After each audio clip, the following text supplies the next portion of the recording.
Hey guys, and welcome to our first episode of Fitness IRL.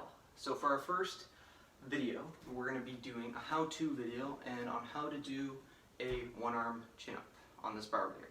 So basically, I'm going to show you the progressions of how to get to one-arm chin-up, because for a lot of people, it might seem like it's super out of reach and it's not possible to get there, or you've been doing tons of chin-ups, but you just can't seem to get to that final aspect, going like, I could do a one-arm chin-up now. So what we're going to do now is I'm going to show you the very beginner, so level 0, all the way up to actually doing a one-arm chin-up. So let's say you've never worked out in your life, you never got into it, but now you really want to get into it, and you've seen some calisthenics guys and they've been doing one-arm chin-ups with ease, and like it just looks super cool, and you want to be able to do that.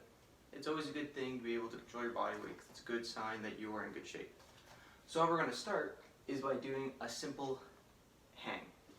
Because all we're trying to do right now is you got to strengthen up your grip and your forearm before you can actually do the chin-up in general.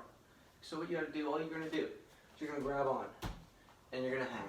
And you're just going to hang here, right? That's all you're going to do. You're going to let your body swing. You're not going to control it. You're just trying to work on your grip. All you want to be able to do is grab the bar so you don't fall off. But let's say it's your first time. You're not going to be hanging for too long. And let's say, I let go. It's too much. I got sore. Let's say I did it for about 10 seconds, right? So where to go from here, you don't just do it once and you're like, okay, cool. You're gonna do it more times. So what we're gonna do again, we're gonna do a little break, not too long, because it's not like we're training a bunch of other stuff at the same time. Let's say this is just like your start of your workout routine, or even the start of your workout, because you can do these to strengthen up form in general. Because if you can do them really long, you can do it for like a minute and a half, hold it longer. Let's say we're just getting back into it. We're gonna rest for a bit, jump back in, hold it again. Right, just strengthen up, just make sure our body or our arms are able to actually hold ourselves. Because to be able to contract ourselves up, we need to be able to first hold ourselves in general. So when we get there, we're going to start going into actually leading into the chin-up part. So if you are able to already do a chin-up and you didn't even do that, you can just start going in the chin-up. But let's say you have this down, you can hang yourself in general. That was easy enough. But you're struggling to really actually get yourself up there without doing like a huge stupid motion. What you're going to do is actually try and use that big motion to get up there, but you're going to control yourself on the way down, which is called the negative. So we're really going to focus on that. So what we're going to do is I'm not even going to care about getting up there. I'm just going to jump, slowly work my way down, right? Jump, slowly work my way down. But when you're jumping, also, don't just completely forget about trying to contract, because when you jump, you can contract it anyways. But just make sure you're slowing the way down so your body gets used to these muscles being used. Because the thing is, these are also ways you can do them. People can train for strength and power by doing a negative rep, which is where you'll have a guy there with you. You'll go on the way down with a heavy weight, control it, that you can't get back up, but he'll help you get it back up, and you just try and your body's just getting used to this extra weight. So when you do that, it's very simple from where we go from here. When your body's strengthened up enough, you start doing chin-ups, right? And then you just gotta start getting used to it. This is where you might start to see some less progression, but it happens.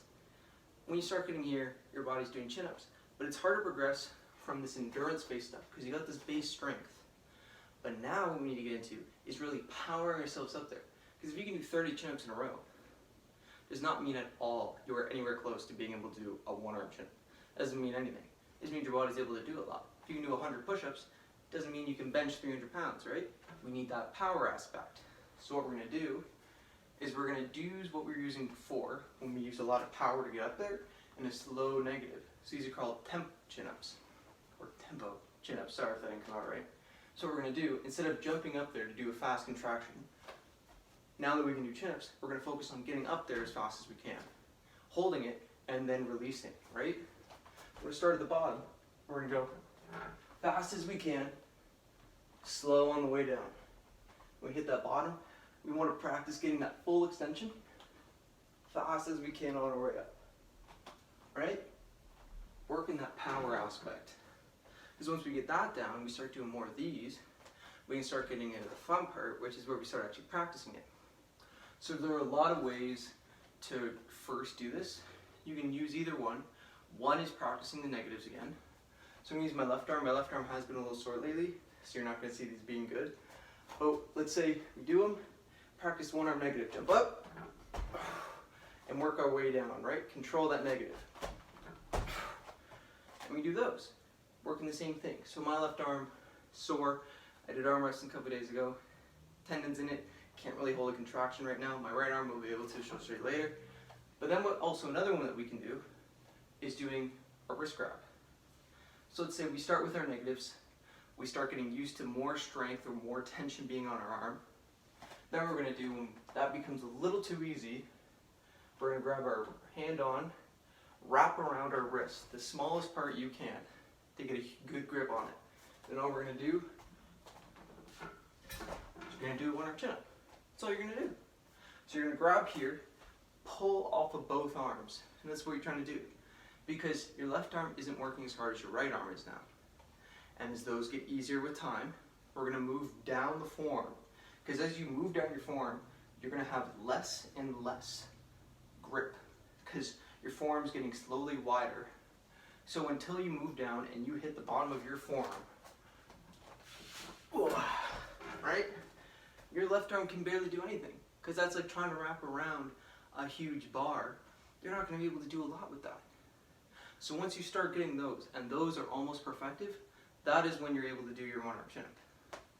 So, see if I can do one right now. So, basically it. So that was it, guys. So that is our how-to on how to progress into a one-arm chin-up. So remember, this video it shows every single step from wherever you are. If you're able to do chin-ups right now, then you work in a tempo, then you work in a one-arm negatives, one arm with a wrist hold down your forearm, and then you jump into actually trying to do your one-arm chin-ups. And from anywhere guys, anyone can do this. You are able to progress into a one-arm chin-up. It will not happen straight away, but that is what it's like to do fitness in real life.